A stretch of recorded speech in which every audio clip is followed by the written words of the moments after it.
En el año 1904, un joven americano de 16 años se gradúa de la preparatoria en Chicago, la escuela secundaria, y su apellido era un apellido muy conocido para el pueblo americano, Borden, porque su familia poseía una de las fortunas más grandes de América. Como regalo de graduación, entonces, sus padres le ofrecen a este joven que tome un viaje alrededor del mundo. Él viaja a Asia, al Medio Oriente, al norte de África, pero mientras otros jóvenes quedaban deslumbrados por el lujo, las maravillas, este joven quedaba conmovido por algo distinto. La profunda oscuridad espiritual de millones de personas que no tenían a Cristo.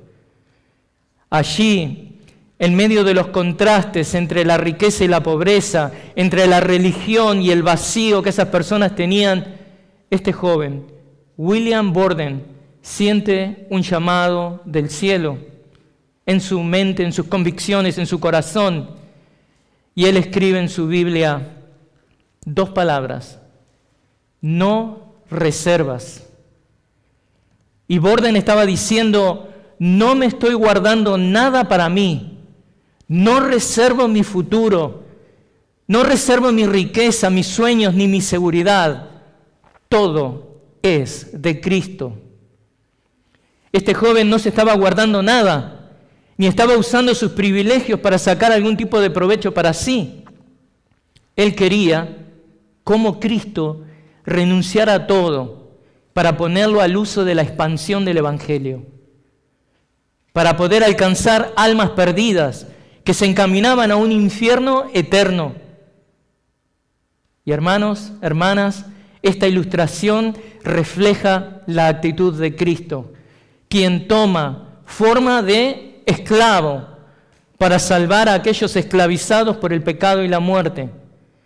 Por eso, hermanos, la sección de Filipenses que comenzamos a ver la semana pasada, les dije que es una joya poética, una joya teológica, donde nos muestra la humillación y la exaltación de Cristo. Y es por eso que comenzamos a dividir esa sección en varios mensajes, 4 mensajes, sin perder de vista lo que es el hilo central de lo que Pablo está comunicando, que es la actitud de Cristo como modelo supremo de humildad y de obediencia. Esta sección, si usted puede abrir su Biblia ahí en Filipenses 2, esta sección de Filipenses capítulo 2, versículos 6 al 11, es conocido como el himno cristológico y tiene una división natural de 2 secciones. Esto lo vimos la semana pasada.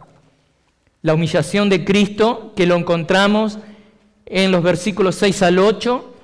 Luego encontramos la exaltación de Cristo en los versículos 9 al 11.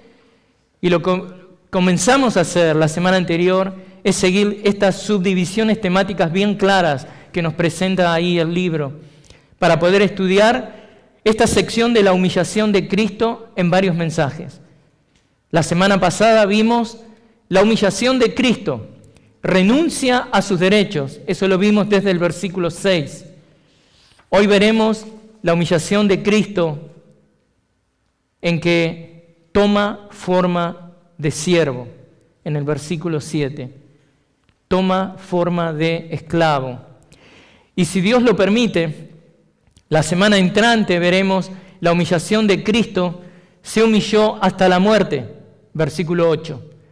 Entonces, hoy continuamos con el versículo 7, que continúa explicándonos acerca de la humillación de Cristo. Les leo el 2:7. Sino que se despojó a sí mismo, tomando forma de siervo, haciéndose semejante a los hombres. En Filipenses 2:7, hermanos, vemos cómo Cristo desciende peldaño a peldaño, desde lo que es la gloria celestial hasta los maderos de la cruz. Y su entrega nos invita a seguirlo por esa misma escalera del sacrificio y de la humildad, renunciando a nuestros privilegios para reflejar su actitud de amor y servicio. Hoy veremos 2 puntos. Veremos que toma forma de esclavo y veremos que debemos nosotros tomar forma de esclavos. Entonces toma forma de esclavo el primer punto. Segundo punto, tomemos forma de esclavos. Y debo reconocer que cuando le puse el título al mensaje la semana anterior, se me escapó completamente de que tendría que haber usado esclavo y no siervo. Porque esclavo es la traducción natural de lo que es la palabra doulos, que es usada ahí. Pero antes de comenzar a ver estos 2 puntos que le dije, toma forma de esclavo, tomemos forma de esclavos, quiero darle un preámbulo para hablarle un poco acerca de una controversia que ha habido acerca de este pasaje. Filipenses 2:7 es la controversia acerca de la kenosis. En el siglo XIX ganó popularidad un intento erróneo de afirmar de que se despojó Cristo. ¿Qué es eso? Bueno, la frase griega es alá euton economen, y eso quiere decir, traducido en nuestras Biblias, se despojó a sí mismo. Y esa palabra economen viene de kenosis, que es una palabra, kenosis, que significa vaciarse. Y aparece aquí en Filipenses 2:7, donde dice que Cristo se despojó a sí mismo, tomando forma de siervo, tomando forma de esclavo, se vacía a sí mismo. Y a lo largo de la historia ha habido controversia acerca de qué es lo que esto exactamente significa. Algunos han propuesto que Cristo, al hacerse hombre, renunció a ciertos atributos divinos, como su omnipotencia o su omnisciencia. Sin embargo, lo que es la enseñanza correcta, la enseñanza ortodoxa de la Iglesia, ha afirmado que Jesús nunca en ningún momento dejó de ser Dios, por lo tanto, Él no se deshace de ningún atributo divino. Es imposible, dejaría de ser Dios. Más bien, Él se despojó del privilegio y de la gloria de su posición divina, velando, ocultando su gloria y sometiéndose voluntariamente a las limitaciones humanas. En resumen, la kenosis no fue una pérdida de deidad, sino una expresión de humildad. La kenosis no es una pérdida de deidad, es una expresión de humildad. Hermanos, en la encarnación, el Hijo de Dios asumió la naturaleza humana sin dejar de poseer la naturaleza divina. Eso es. Y esto es lo que el Concilio de Calcedonia en el año 451 después de Cristo enseña. Y se lo quiero leer brevemente a esa sección. El credo de Calcedonia respecto a la kenosis de Cristo dice esto: Jesucristo es uno solo y el mismo Hijo, perfecto en divinidad y perfecto en humanidad, verdadero Dios, verdadero hombre, consustancial con el Padre según la divinidad y consustancial con nosotros según la humanidad, en 2 naturalezas, sin confusión, sin cambio, sin división y sin separación. Ese es nuestro Cristo, verdaderamente Dios, verdaderamente hombre. Entonces, Él, para servirnos y salvarnos, Cristo se vació, no de su divinidad, sino de su estatus. Y eso es lo que veremos hoy, que en su humillación Cristo toma forma de esclavo. Y vamos entonces a nuestro primer punto: toma forma de esclavo. Sin dejar de ser Dios, Cristo dejó a un lado lo que es la apariencia visible de su gloria, dejó a un lado los privilegios divinos de su condición al convertirse en un hombre humilde. Pero de entrada nomás, quiero aclararles algo. Quiero decirles que cuando hablamos de la humillación de Cristo, esa humillación no se encuentra en el hecho de que Él se encarnó. La humillación de Cristo no se encuentra en el hecho de que Él se hizo hombre. La humillación de Cristo tiene que ver con que Él tomó forma de esclavo. Por eso, mientras usted tiene el pasaje abierto ahí y su dedo en el 2.7, necesitamos ver algunos conceptos muy importantes que nos van a ayudar a entender esto. El versículo 7 dice, sino que se despojó a sí mismo tomando forma de siervo, haciéndose semejante a los hombres. Esa es la Nueva Biblia de las Américas. Si usted tiene la Reina Valera, 1960, dice, sino que se despojó a sí mismo tomando forma de siervo, hecho semejante a los hombres. En contraste con lo que el Cristo preexistente no hizo, ¿qué no hizo el Cristo preexistente? Lo vemos en el 2.6, la última parte de ahí, no consideró el ser igual a Dios como algo a que aferrarse. En contraste a eso, el versículo 7 nos muestra lo que sí hizo Cristo. Y empieza, para marcarnos este contraste, diciendo si no. Esto presenta un fuerte contraste, como diciendo, por el contrario, no consideró el ser igual a Dios como algo a que aferrarse. Por el contrario, no consideró que el ser igual a Dios fuera una ventaja que Él debiera haber sacado provecho de eso. Por el contrario, se despojó a sí mismo, que vemos en Filipenses 2.7, se centra en lo que es la iniciativa de Cristo. Esta es la iniciativa de Cristo. Esto es lo que Él quiere y desea hacer. Mientras que, por ejemplo, cuando leemos Romanos 8.3, Gálatas 4.4, ahí esos dos versículos se centran en la iniciativa de Dios en la encarnación. Dios envió a su Hijo, Dios Padre envía a su Hijo. Pero quiero que notemos lo siguiente. Pablo dice, si no, o por el contrario, que se despojó a sí mismo. ¿A qué se está refiriendo Pablo con que se despojó a sí mismo? Y esto es importante, hermanos, para entender acerca de cómo aprender la humildad. Miren lo que el Hijo de Dios hizo. Jesús se despojó a sí mismo tomando la forma de un esclavo. Sí, escuchó bien. Jesús se despojó a sí mismo tomando la forma de un esclavo. El nivel más bajo que había en la sociedad. No eran considerados ni siquiera personas. No tenían derechos. Eso es lo que implica que Cristo se despojó de sí mismo, asumir la forma de un esclavo. Entonces, la pregunta lógica que sigue a esto es la pregunta que debemos hacernos, es ¿qué significa tomar la forma de un esclavo?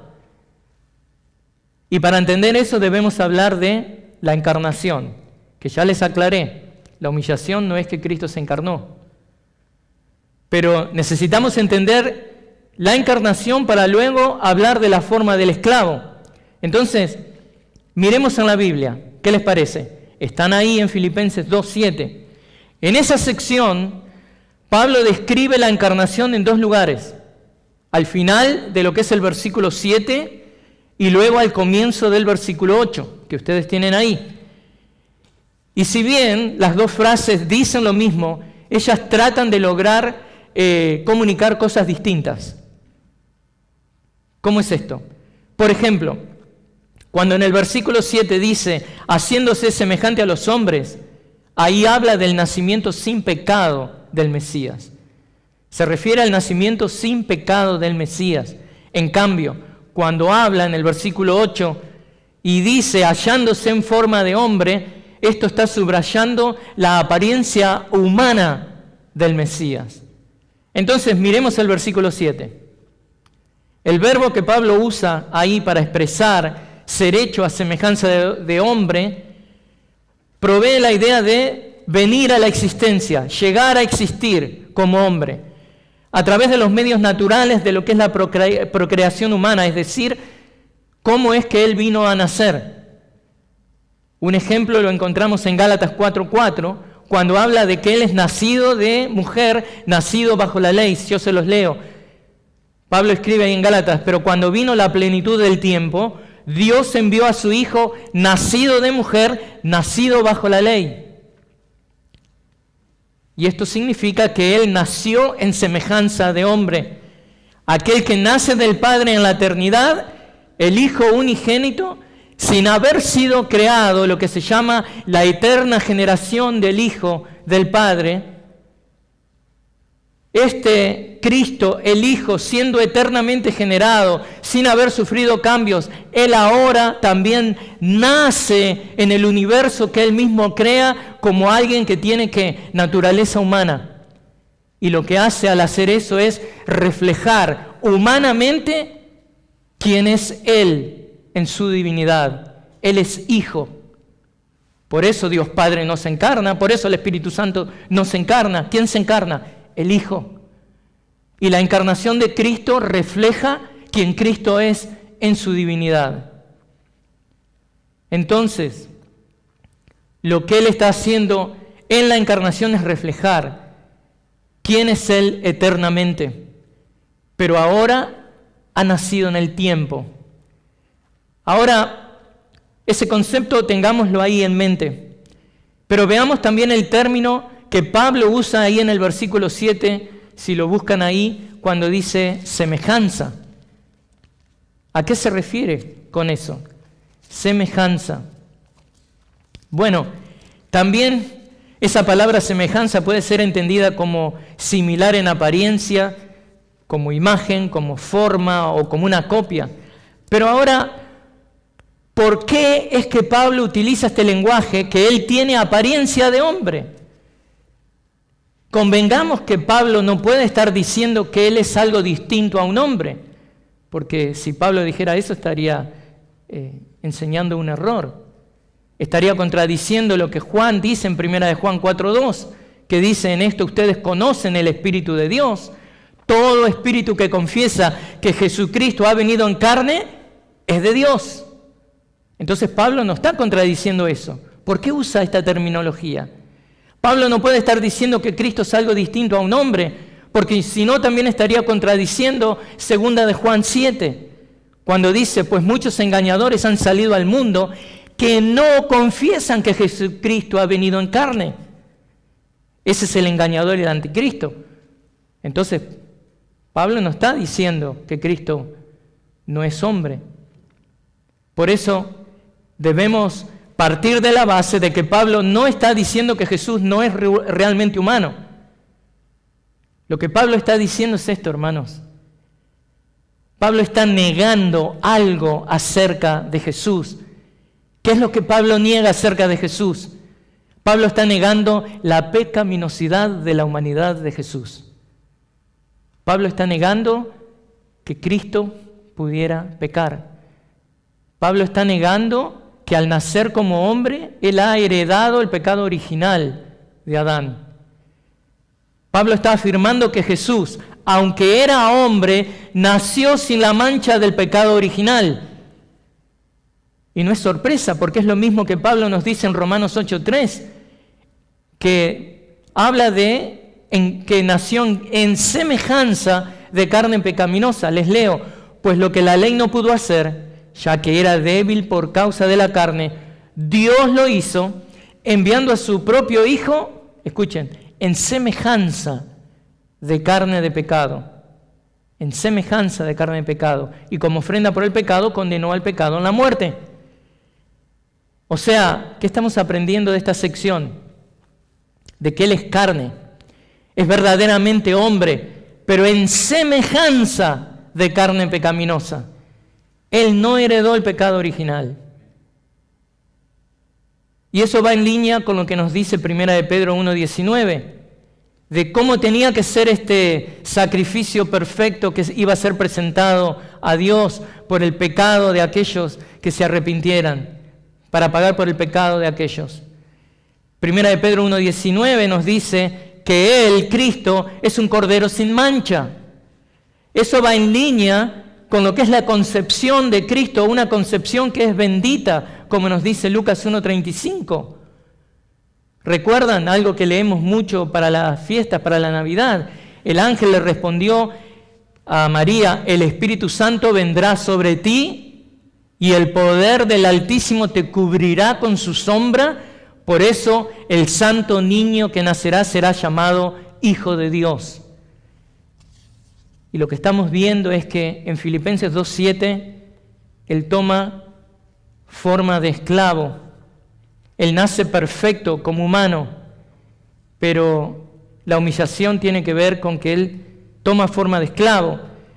Cristo es un Hijo que es santo.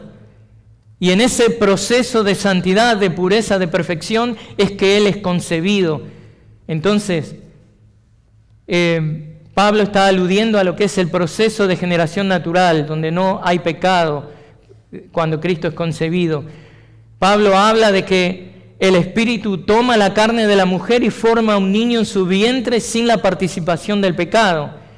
Y el hecho de que Cristo no tenga una naturaleza humana pecaminosa, eso no quiere decir que no tuviera naturaleza humana. Es más, les doy un ejemplo.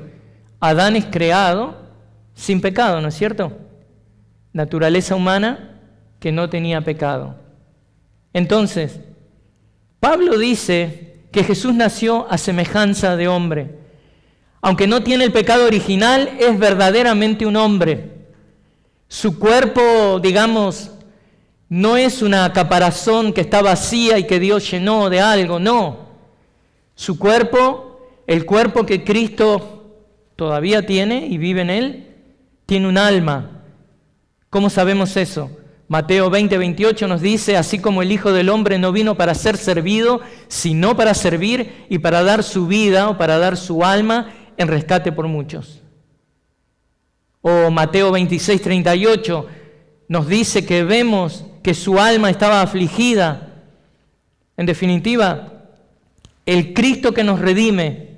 Y para entender bien cuál es la humillación de Cristo, de que no tiene que ver con que Él se humilla tomando forma de hombre, sino que se humilla siendo esclavo, tenemos que entender estas verdades acerca de lo que es la encarnación de Cristo. Jesús es un hombre, cuerpo y alma. Hebreos 2:17 dice que tiene que ser hecho semejante a sus hermanos en todo. Por tanto, tenía que ser hecho semejante a sus hermanos en todo, a fin de que llegara a ser un sumo sacerdote misericordioso y fiel en las cosas que a Dios atañen, para hacer que propiciación por los pecados del pueblo, para quitar la ira de Dios cuando quita los pecados del pueblo. En definitiva, quiero que aprecien, hermanos, esta perfección en lo que es la encarnación de Cristo.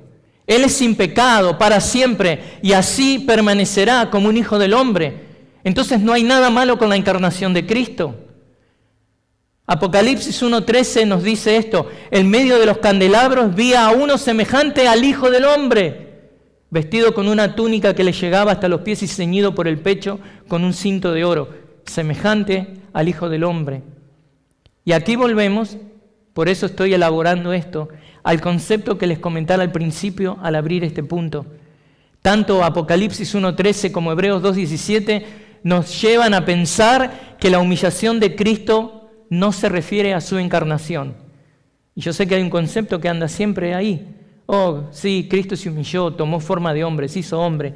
No, miren, hay un versículo que dice que ese cuerpo que Cristo tomó fue preparado por Él desde la eternidad. Es más, les desafío a que piense esto, de que Dios crea a Adán sacándolo del polvo, pensando y ya sabiendo de que ese cuerpo que Dios iba a crear, creado a imagen y semejanza de Dios, tenía que ser del mismo tipo de cuerpo que Cristo un día iba a tomar. O sea, la encarnación de Cristo no es un segundo pensamiento en el plan divino. La encarnación de Cristo no es la humillación de Cristo. Y algo que estoy diciendo es algo que muchos teólogos reformados han defendido, de que en la encarnación Jesús no se humilla. Porque miren esto, ¿cómo les compruebo eso? Si incluso cuando Él es exaltado, Él sigue siendo un hombre.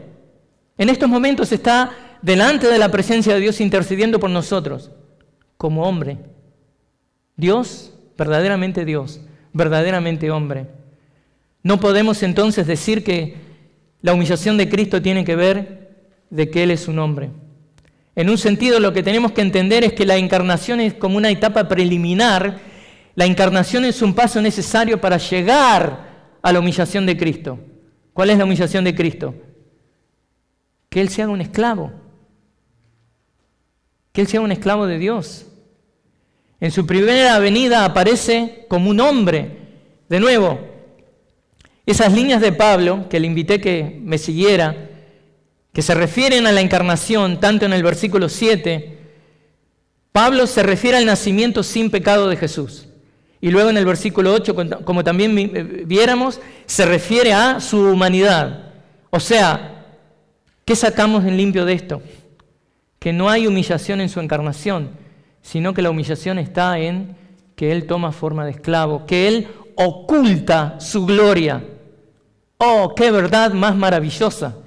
Cristo oculta su gloria. ¿Entienden ahora por qué Pablo está poniendo todo esto, que es un himno, como ejemplo para nosotros, para que nosotros digamos, si Cristo, el Hijo de Dios, sin dejar de ser Dios, sin dejar a un lado ninguno de sus atributos, se humilla, oculta su gloria, ¿quiénes somos nosotros para creer que tenemos que defender algo de nuestra vanagloria y querer exhibir lo que creemos que tenemos? No, hermanos. Pablo pone el ejemplo de Cristo que se humilla como esclavo para que nosotros aprendamos. Y esto es una verdad maravillosa. Entonces debemos aprender a ser como Cristo, aceptando nuestro estado de siervos, aceptando nuestro estado de esclavos, sin buscar esa vanagloria que tanto queremos.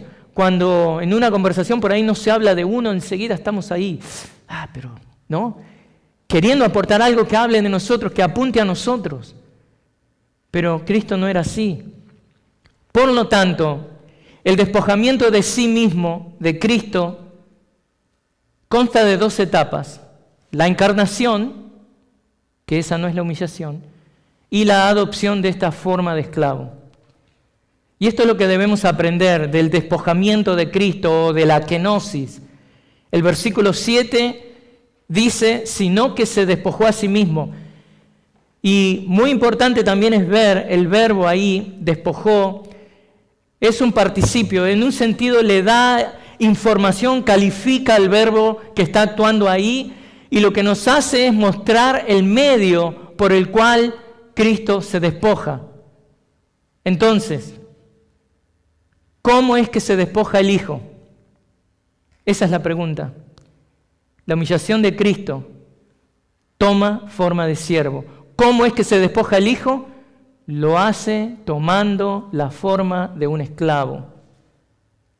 Y Pablo quiere enfatizar no la encarnación, sino de que Cristo fue más allá de la encarnación.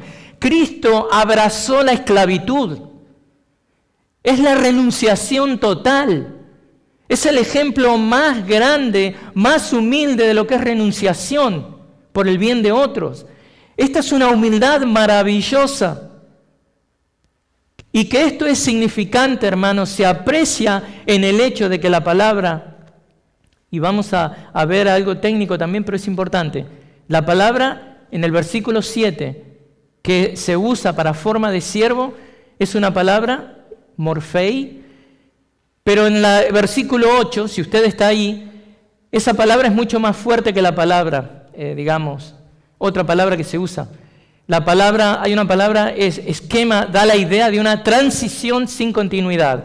Algo que cambia pero que no tiene continuidad. En cambio, la palabra que usa Pablo en el versículo 7 denota un cambio profundo. Un cambio profundo. Por ejemplo, donde también usa esa palabra Pablo de que esto implica que es un cambio profundo es en Romanos 12:2. Cuando se nos exhorta a ser transformados, se nos habla de esta metamorfosis, de este cambio traído por Dios. ¿Qué nos dice ahí Pablo? Y no se adapten a este mundo, sino transfórmense mediante la renovación de su mente para que verifiquen cuál es la voluntad de Dios, lo que es bueno y aceptable y perfecto. Sin embargo, lo que figura en el versículo 8 se refiere a una mera apariencia. No va tan profundo como lo expresa en el versículo 7. En el versículo 7 nos habla de que el cambio es mayor, es un cambio radical, es una gran transformación la que Cristo toma al hacerse esclavo. Pablo va más allá diciendo que no solo asumió la humanidad, sino que asumió la esclavitud. Por eso les digo que es una transformación que no termina en que se hizo hombre. No, sigue en que se hizo hombre, pero toma forma de esclavo. Ese es el cambio radical. ¿Y por qué es un cambio radical? No es agradable ser un esclavo. Hay esclavos hoy en día en varias partes del mundo todavía. Habían esclavos en los tiempos bíblicos. Y un esclavo estaba obligado a hacer solo la voluntad de su amo. Lo vemos esto en Lucas 17, versículos 7 al 9. Y Jesús solo se preocupaba por eso, por cumplir la voluntad del Padre. Mientras Jesús estaba en estado de esclavitud, como hombre no era igual al Padre, era esclavo. Juan 13:16, ¿qué nos dice? Un esclavo no es mayor que su amo. Y Jesús ha renunciado a su propia igualdad con el Padre mientras estaba, caminando acá en la tierra, cumpliendo su ministerio terrenal. Un esclavo no conoce los planes de su amo. Jesús lo dice eso en Juan 15:15. El esclavo no sabe lo que hace su padre. Dice, ya no los llamo siervos, porque el siervo no sabe lo que hace su señor, pero los he llamado amigos, porque les he dado a conocer todo lo que he oído de mi Padre. Entonces, antes de la resurrección, Cristo no sabía la hora de su regreso, ¿no es cierto? Lo vemos en Mateo 24:36, cuando dice, pero de aquel día y hora nadie sabe, ni siquiera los ángeles del cielo, ni el Hijo, sino solo el Padre. Está viviendo como un esclavo, totalmente supeditado y a expensas de las órdenes del amo, su Padre.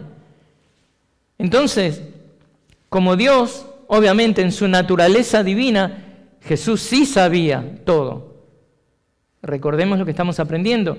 Jesús nunca deja a un lado sus atributos divinos, en su naturaleza divina. Pero como hombre, Jesús solo supo esa información después de la crucifixión, de la exaltación. Pero no lo supo como hombre cuando estaba en su forma de esclavo. Entonces, Cristo como esclavo, hermanos, no tiene, se podría decir, una posición como lo vemos en el mundo, algo que pueda reclamar. Él no se, eleva por encima de ese estado de esclavitud que tomó. ¿Cómo lo sabemos a esto? En Lucas 12:14, Él rechaza cualquier autoridad terrenal que se le quiera dar. O en Juan 6:15, cuando dice, por lo que Jesús, dándose cuenta de que iban a venir y por la fuerza hacerle rey, se retiró él solo otra vez al monte. Él no quería autoridad, él quería funcionar como un esclavo. También vemos que como esclavo él no tenía posesiones terrenales, todo pertenecía a su amo. Mateo 8:20 nos dice y nos cuenta acerca de la pobreza de Jesús. Las zorras tienen madrigueras y las aves del cielo nidos, pero el Hijo del Hombre no tiene dónde recostar la cabeza. Entonces, Jesús se convirtió en esclavo. Él ocultó su divinidad. Nunca la perdió, ¿se entiende? Divinamente hablando. Pero Él oculta, al tomar esa forma de esclavo, oculta su divinidad. No saca ventaja de eso. No posee nada. Hace lo que el Padre le pide. Por eso, hermanos, déjenme que le diga algo. Esa es la clave de nuestra salvación. De que Cristo se haya hecho esclavo. ¿Sabe por qué? Porque vamos a hacer de cuenta que Él se encarnaba solamente y se hubiera convertido en un hombre, dado que era un hombre perfecto, ¿qué hubiera pasado? Nos hubiera condenado a todos. Porque Él así como vivió, Él vivió la vida perfecta que usted y yo no podemos vivir. Y si se hubiera quedado en eso, lo único que hubiera servido la vida, la encarnación de Cristo es para condenarnos. Pero dado a que toma forma de esclavo, Él va a la cruz.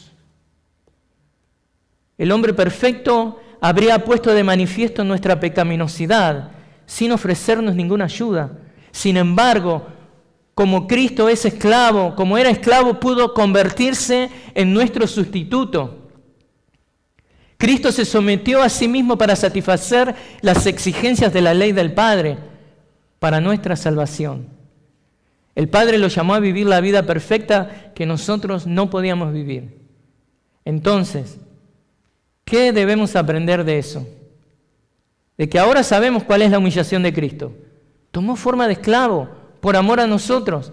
Entonces, debemos aprender a ser como Cristo, aceptando nuestro estado de esclavos, sin buscar nuestra vanagloria. Pasemos entonces al segundo punto. El segundo punto es, ya vimos de que Cristo toma forma de esclavo. Segundo punto, tomemos forma de esclavos. Cristo voluntariamente bajó los peldaños de la humillación desde la gloria celestial hasta la humillación como un esclavo, hasta derramar su vida en el madero de la cruz. Y su entrega, hermanos, nos invita a seguirlo por esa misma escalera del sacrificio, por esa misma escalera de la humildad, bajando peldaño a peldaño, renunciando a nuestros privilegios para reflejar que su actitud de amor, su actitud de humildad. Así como Cristo ocultó su gloria y se hizo pobre para hacernos ricos, de la misma manera nosotros debemos atesorar las esperanzas de las glorias futuras que hemos recibido, para al mismo tiempo que servimos al mundo y a la iglesia, tenemos esa actitud servicial que tuvo Cristo. En el caso del joven William Borden, luego de su viaje, él regresa a Estados Unidos, ingresa a la Universidad de Yale, pero no a estudiar negocios como todos esperaban, sino que él regresa a estudiar teología. Sus compañeros, sus amigos lo ven liderar grupos de oración, lo ven liderar y discipular a otros jóvenes y usar su riqueza para apoyar los emprendimientos misioneros. Entonces, cuando se gradúa, renuncia a toda su fortuna para apoyar el avance del Evangelio entre pueblos que no estaban siendo alcanzados. Su familia, sus amigos, sus compañeros le advierten de que está cometiendo un error. Estás tirando tu vida por la borda, William, ¿qué estás haciendo? Pero en su Biblia él añade 2 palabras: no retrocesos. No retrocesos. Primero, cuando recibe el llamado, él dice no reservas. Ahora dice no retrocesos. El joven estaba siguiendo el ejemplo de Cristo, del que Pablo habla acá en Filipenses 2:7. Probablemente Borden entendió el ejemplo de cómo Cristo ocultó su gloria y se hizo pobre para hacernos ricos a nosotros. Y Pablo apela a esta comparación impactante de lo que Cristo hizo para apelar a esta mente, a la mente de los filipenses del primer siglo, de que Cristo se hizo esclavo. Imagínense, hermanos, lo hace para alentar a estos filipenses que están siendo perseguidos, que están sufriendo falta de unión, falta de gozo, los hace para alentarlos a que con la misma humildad que Cristo mostró, haciéndose esclavo, ellos forjen la unidad. Les muestra el ejemplo de cómo Jesús cambia la forma de Dios por la forma de un esclavo. Y créanme que para una cultura sensible al estatus de lo que era un esclavo, su cambio destaca algo más que un paso atrás. Créame, porque ellos entendían claramente que lo que Pablo les está diciendo es que Jesús invierte lo que es la pirámide de los valores de la época. Pone todo patas para arriba.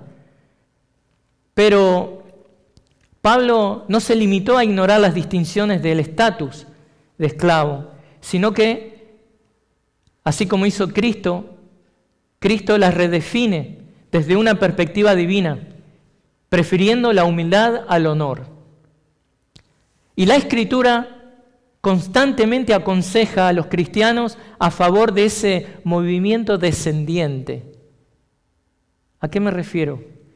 Dios muestra preferencia por los humildes. Dios en un sentido promete elevarlos. Santiago 1:9 nos dice, pero que el hermano de condición humilde se gloríe en su alta posición. Lo mismo que dice en el 4:10, humíllense en la presencia del Señor y Él los exaltará. La palabra siempre afirma y favorece este movimiento descendiente para el cristiano. Humillémonos. Mismo el Señor Jesús no les advierte a sus discípulos contra la ambición del poder y les anima a que lleven una vida de servicio. Marcos 10, 44 y 45. Y cualquiera de ustedes que desee ser el primero será siervo de todos. Porque ni aun el Hijo del Hombre vino para ser servido, sino para servir y para dar su vida en rescate por muchos. Entonces, ¿qué estamos aprendiendo de este pasaje de Filipenses 2:7?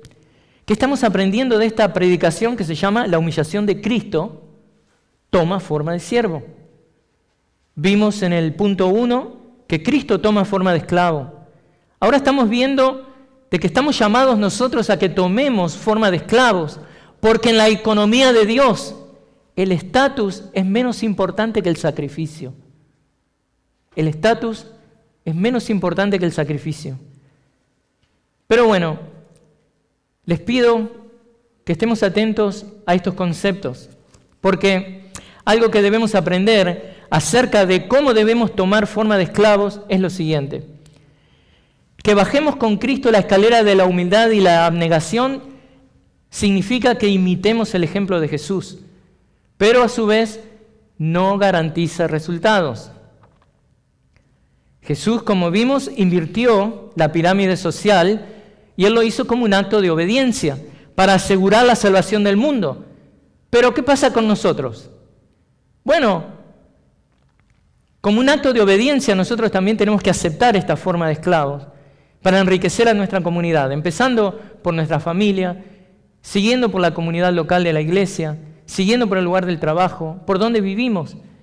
Y aquí es que debemos analizar seriamente cuáles son las intenciones de nuestro corazón conforme buscan hacer eso. Porque miren lo que pasa. No todo descenso a través de las escaleras de la humillación es un descenso que glorifica a Dios. Esté atento a este concepto. Usted dirá, bueno, ya entendí, tengo que descender por esas escaleras, pero tiene que mirar cuáles son las intenciones de su corazón conforme lo hace. Porque no todo descenso glorifica a Dios. Atención aquí, miren esto. Únicamente cuando lo hacemos con la actitud correcta es que estamos glorificando a Cristo. ¿Escuchó eso?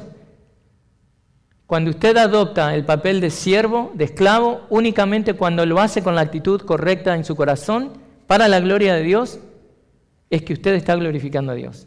Porque si lo hace para llamar atención sobre sí mismo o para figurar, eso no glorifica a Dios. La gente lo puede ver bajando las escaleras de la negación de sí mismo, pero Dios sabe qué hay en su corazón. Los seguidores de Jesús, todos nosotros, estamos propensos a dos males. Uno de esos males es la falsa modestia y el otro mal es la obediencia legalista. Falsa modestia, obediencia legalista. Falsa modestia. Eso está en un lado del espectro, ¿no es cierto? La falsa modestia utiliza nuestros sacrificios personales para ponernos en el punto de atención, en el centro, para ser exhibidos. Si hacemos algo sacrificial para luego andar alardeando al respecto, hemos hecho uso de falsa modestia. Hermano, yo estoy dando ahora, sí, antes daba 300, ahora doy 500, pero me tengo que sacrificar. La expansión del Evangelio es lo que importa. ¡Wow! ¿No? Las intenciones del corazón no están bien, es falsa modestia. No, yo le fui a pedir perdón a tal hermano porque yo quiero glorificar a Dios. Y por ahí ni siquiera fue un perdón verdadero, estuve mal, ¿todo bien? Pero al otro hermano le dice, no, yo fui a humillarme porque quiero glorificar a Dios. Falló, falsa modestia. Esa bajada de las escaleras era para figurar. Pero en el otro lado del espectro a veces encontramos la obediencia legalista, que tampoco logra captar la actitud de Jesús. Por ejemplo, si queremos imponer cosas, ¿no? Imponer que el trabajo humilde, los bajos salarios y el estatus social marginal deben ser la norma para todos los seguidores de Jesús, eso es erróneo, eso es imponer esta obediencia legalista. Hay pastores que dicen, no, yo hice el voto de pobreza. Ok, si lo hiciste, entre tú y el Señor. Pero si lo estás diciendo para que te vean, y si lo estás queriendo imponer como algo legalista en los demás, eso no avanza. Parecería que estás bajando por esos peldaños, pero ¿sabes qué? Delante de los ojos de Dios, al revés, estás subiendo cada vez más. ¡Ey! Acá estoy, miren. Hay que imponer esto porque yo soy así, santo, ¿no? Pero eso es un error también.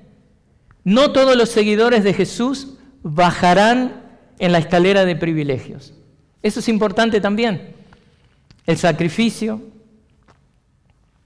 no el estatus, que es lo que estamos viendo, que es el núcleo de la exhortación que Pablo da, que seamos sacrificados, que no miremos el estatus. Entonces, la pregunta para nosotros es, si verdaderamente no queremos caer en ninguno de estos dos lados del espectro, no queremos caer en la obediencia legalista, tampoco queremos caer, digamos, en la otra actitud, ¿qué debemos hacer? ¿Qué podemos sacrificar ahí donde estamos, sin que luego estemos alardeando de eso? Bueno, somos alentados por Pablo a que bajemos con Cristo los peldaños de la humildad. ¿Y cómo podemos hacer eso? Bueno, no se nos pide que renunciemos a nuestros trabajos.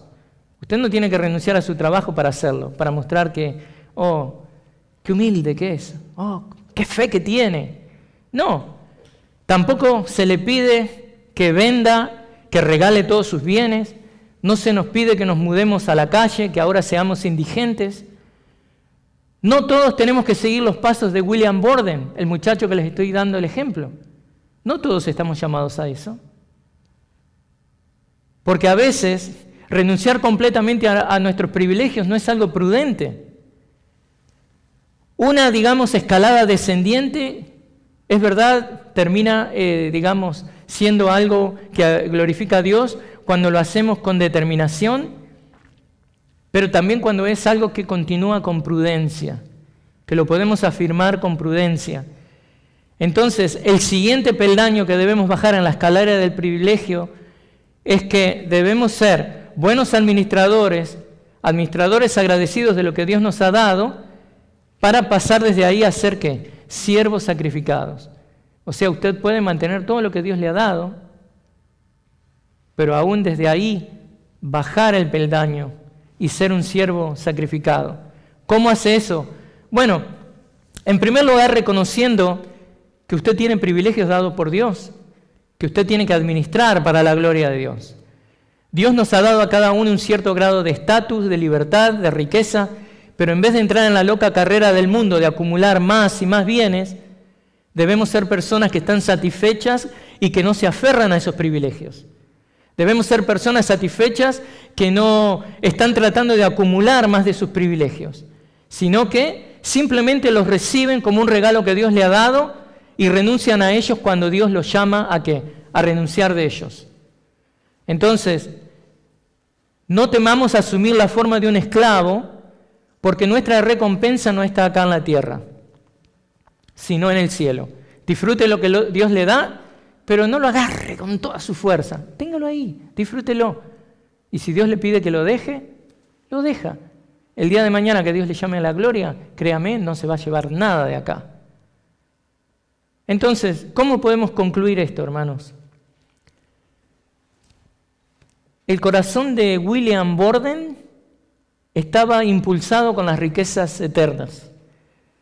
Él estaba impulsado con las riquezas en el cielo, a pesar de que pertenecía a una familia rica. No le interesaban estas riquezas en la tierra. Su joven corazón era un corazón que latía para Cristo. Latía especialmente por el evangelio predicado a lugares que no han sido alcanzados, y en específico, él tenía un grupo que él quería alcanzar. Eran musulmanes que vivían en la China. Entonces, decide ir como misionero.